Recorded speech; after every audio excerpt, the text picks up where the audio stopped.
ಎಲ್ಲೆಲ್ಲಿ ಹೋಯ್ತೀನಿ ಏನೇನ್ ಮಾಡ್ತೀನಿ ಈಗೆಲ್ಲ ಅದ ಆ ಪ್ರೊಸೆಸ್ ಅಲ್ಲೇ ಇರೋದು ಇವಾಗ ಎಲ್ಲರನ್ನು ಮೀಟ್ ಮಾಡ್ಕೊಂಡು ಹೋಗ್ತೀವಿ. ನೀವು ತುಂಬಾ ಮಾತಾಡೋ ತರ ಕ್ರಿಯೇಟ್ ಆಗ್ಬಿಟ್ಟಿದೆ. ಅದನ್ನ ನೀವು ಹೇಗೆ ತಗೊಳ್ತೀರಾ? ಪಾಸಿಟಿವ್ ಜೊತೆ ನೆಗೆಟಿವ್ ಕೂಡ ಬರ್ತಾ ಇದೆ. ಸೊ ನೆಗೆಟಿವ್ ಅಂದ್ರೆ ಈಗ ಬಿಗ್ ಬಾಸ್ ಫೇಮ್ ಸಿಕ್ಕದಾದ್ಮೇಲೆ ಈ ತರ ಕಾಮನ್ ಪಾಸಿಟಿವ್ ಇರುತ್ತೆ, ನೆಗೆಟಿವಿಟಿನೂ ಇರುತ್ತೆ. ಸೊ ಇದನ್ನೆಲ್ಲ ಫೇಸ್ ಮಾಡೋದಕ್ಕೆ ಯಾವ ತರ ಸಿದ್ಧ ಆಗಿದ್ದೀರಾ ನೀವು ಅಂತ? ಇಲ್ಲ ಮೇಡಮ್, ಈಗ ನಾನು ಈಗ ಪಾಸಿಟಿವ್ ಆಗಿ 4 ಜನ ಹಿಂಗ್ ಚೆನ್ನಾಗಿ ಮಾತಾಡ್ತಾರೆ, ಪ್ರೀತಿ ತೋರಿಸ್ತಾರೆ, ಇದನ್ನೆಲ್ಲ ತಕೊಂಡ್ ನಾನು ಖುಷಿ ಪಡೋಕ್ ರೆಡಿ ಇದ್ಮೇಲೆ ನನ್ನ ಯಾರೋ ಹಿಂಗ್ ನೆಗೆಟಿವ್ ಬೈತಾರೆ, ಏನು ಹೇಳ್ತಾರೆ, ಅದನ್ನು ತಗೋಕ್ ರೆಡಿ ಇರ್ಬೇಕು. ಈಗ ಯಾರು ಗೊತ್ತು ಅದೇ ಕರೆಕ್ಟ್ ಆಗಿರ್ಬೋದಲ್ಲ. ಸರಿ ಆಯ್ತು. ಈಗ ನಾನು ಏನು ಒಂದು 20-25 ವರ್ಷ ಇಂಡಸ್ಟ್ರಿಲಿ ಇದ್ದು ಇದನ್ನೆಲ್ಲ 25 ವರ್ಷ ಕ್ಯಾರಿ ಮಾಡ್ಕೊಂಡು ಇದು ನನಗೂ ಹೊಸ್ತಲ್ವಾ ಮೇಡಮ್ ಇದೆಲ್ಲ, ಈ ನೇಮು, ಈ ಫೇಮು, ಇದು ಈ ಪ್ರೀತಿ, ಇಷ್ಟು ಜನ, ಇದೆಲ್ಲ ಹೊಸ್ತಲ್ವಾ. ಎಲ್ಲೋ ಒಂದ್ ಕಡೆ ನನ್ನ ಕಡೆನೂ ತಪ್ಪಾಗಿರ್ಬೋದು. ಈಗ ಅವ್ರು ಹೇಳ್ತಾವ್ರೆ ಅಂದ್ರೆ ಸರಿ ಕರೆಕ್ಷನ್ ಮಾಡ್ಕೊಂಡು ಹೋಗ್ಬೇಕು ಅಷ್ಟೇ. ಇವಾಗ ಅದ್ಯಾವ್ದೋ ಮಗು ಟ್ಯಾಟೂ ಹಾಕಿಸ್ಕೊಂಡಿರೋದು ನೋಡಿದೆ ನಾನು ವಿಡಿಯೋ. ಸೊ ಅದು ರಿಯಲ್ ಟ್ಯಾಟೂನ ಏನು ನನ್ಗೆ ಗೊತ್ತಿಲ್ಲ, ಒರಿಜಿನಲ್ ಟ್ಯಾಟೂನ. ಸೊ ಮಕ್ಕಳೆಲ್ಲ ಈ ತರ ಟ್ಯಾಟೂ ಹಾಕಿಸ್ಕೊಳ್ತಿರೋ ಬಗ್ಗೆ ಏನ್ ಹೇಳ್ತೀರಿ ನೀವು?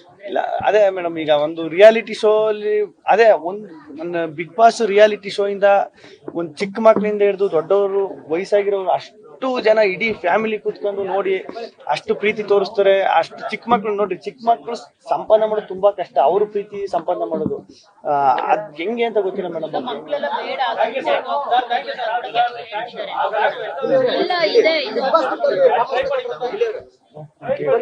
ಅದೇ ಈಗ ಮಕ್ಕಳೆಲ್ಲ ಹಾಕಿಸ್ಕೋಬಾರ್ದು ಟ್ಯಾಟೂ ಅಂತ ಕೆಲವರು ಹೇಳ್ತಿರೋದಲ್ಲ ವಿಡಿಯೋ ನೋಡ್ಬೋದು. ಸೊ ಅದಕ್ಕೆ ಗಿಲ್ಲಿ ಅವ್ರು ಯಾವ ತರ ಮೆಸೇಜ್ ಕೊಡ್ತಾರೆ ಅಂತ? ಇಲ್ಲ, ಟ್ಯಾಟೂ ಹಾಕಿಸ್ಕದೆ ಯಾರು ಹಾಕಿಸ್ಕದೆ ಇದ್ರು ಒಳ್ಳೇದು. ಯಾಕಂದ್ರೆ ಪ್ರೀತಿ ವಿಶ್ವಾಸ ಎಲ್ಲ ನನಗೆ ಗೊತ್ತು, ನಮ್ಮ ಮನ್ಸಲ್ಲಿ ಇರ್ತದೆ, ಮನ್ಸಲ್ಲಿ ಇರಬೇಕು, ಬೇಡ ಅಂತ. ಮನೆ ಹಬ್ಬ ಆಯ್ತು, ಎಲ್ರು ಮುಖಾಮುಖಿ ಆಗಿದ್ರ, ಹೇಗಿತ್ತು ಹಬ್ಬ ಆಚರಣೆ, ಹೇಗಾಯ್ತು ಅಂತ? ಎಲ್ಲಾರು ಸಿಕ್ತು. ಅದೇ ಬಿಗ್ ಬಾಸ್ ಮುಗಿದಿ ಒಂದು 15 ದಿನ 20 ದಿನ ಆದ್ಮೇಲೆ ಸಿಕ್ಕಿದ್ರು. ಎಲ್ಲಾರು ಬಂದು ಮಾತಾಡ್ಸ್ತು, ಸಖತ್ ಇದ್ ಮಾಡಿದ್ರು, ಸಖತ್ ಖುಷಿ ಆಯ್ತು. ಅಶ್ವಿನಿ ಅವರು ನೀವು ಮುಖಾಮುಖಿ ಆದ್ರ ಏನ್ ಮಾತಾಡುತ್ತೇವೆ? ಇಲ್ಲ, ಅವರು ಟೈಮ್ ಬರೋದು ಸ್ವಲ್ಪ ಲೇಟ್ ಆಯ್ತು. ನನ್ನ ಟೈಮು ನಾನು ಮುಂಚೆನೆ ಹೋಗ್ಬಿಟ್ಟಿದ್ದೆ, ಅಷ್ಟು ಮಾತಾಡ್ತಾರೆ. ಇಲ್ಲಿಯವರು 20 ಎಕರೆ ಜಮೀನ್ ತಗೊಂಡಿದ್ದೀರಾ ಅಂತ ಒಂದು ಮಾಹಿತಿ. 20 ಎಕರೆ ಜಮೀನ್ ತಗೊಂಡಿದ್ದೀರಾ ಫಾರ್ಮ್ ಹೌಸ್? ಸತ್ಯವಲ್ಲಿ ನಾನ್ ತಗೊಂಡಿರೋದು ನನಗೆ ಗೊತ್ತಿಲ್ಲ ಕಾರಣ, ಸತ್ಯವಲ್ಲೂ ಗೊತ್ತಿಲ್ಲ. ನಾನು ನೋಡಿದೆ 20 ಎಕರೆ ಜಮೀನ್ ನಮ್ಗೆ 2 ಎಕರೆ ತಗಕ್ಕೆ ಕಷ್ಟ ಆಗದೆ. ಈಗ 20 ಎಕರೆ ಏನ್ ಬಂದಿಟ್ಗೆ 20 ಎಕರೆ ತಗೊಂಡ್ಬಿಡುತ್ತದ.